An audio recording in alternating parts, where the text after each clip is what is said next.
I appreciate you guys taking the time to do this. Yeah, Thank you. you. Grace, let me start with you. I'm curious what your reaction was when you saw the script, because typically in shows like this, you would expect, oh, Lucy's the heroine, she's this person who's been abused by this guy. And the farther you get into the show, you realize, no, she has some real broken aspects to her.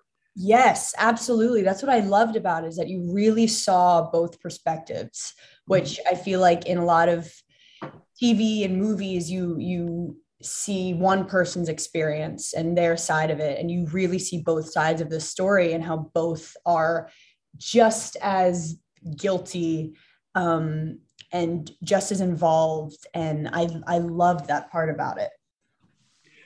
Jackson's sort of the same way. Your character has a lot more nuance and levels than you typically see in shows like this. And you start to get a sense of not so much, oh, Jackson's this secretly nice guy, but you realize why he's broken and what happened. And I just was talking with someone else about episode 5 and the scene where you're at home for Christmas and your mom is doing this Jedi mind trick on you to get you to pick the restaurant. And you realize at that moment, this is why this guy's so screwed up. Oh, yeah. Definitely. So as an actor, what's it like to sort of, I would assume it's fun to do that sort of character where you have a lot of layers to it. Hell yeah. I mean, it's like what Grace was saying, like you don't get to see that kind of perspective a lot.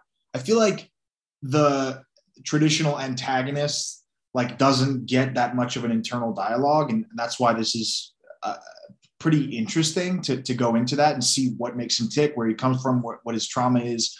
And I think that episode buys him a lot of sympathy. Sympathy is not the right word, like empathy, just understanding of where he comes from and what that was like for him and why he decides to externalize all his emotions and project on people and manipulate. It's like, you see where he comes from. Grace, Lucy, sort of throughout the show, you can see her switch on and off her empathy.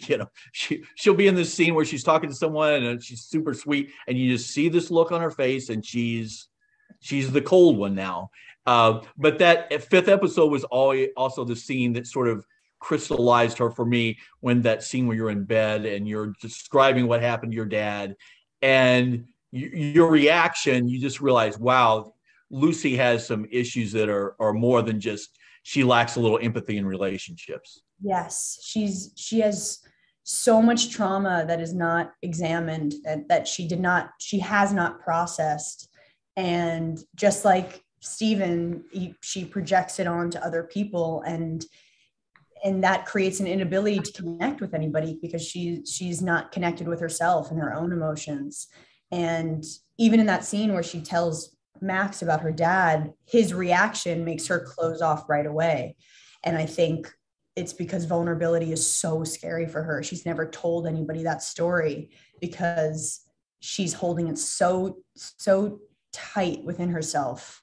And that's why she's so drawn to Stephen, because he completely unlocks all of these emotions that she has not been able to reach. And she mistakes that for love.